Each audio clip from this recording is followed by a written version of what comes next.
joining companies based on a lot of hype, based on a lot of people being manipulated. And I think it's sad. So I just want to say to all these so-called leaders, you need to tone it down, because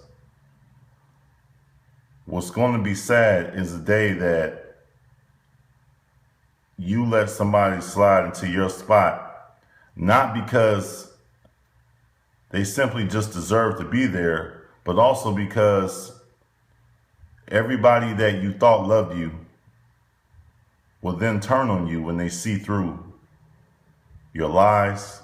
They see the real person that you are, and they realize that you have played them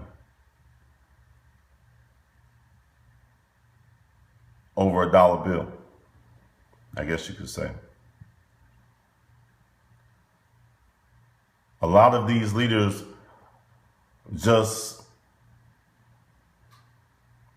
they bring you into these companies and have you jumping from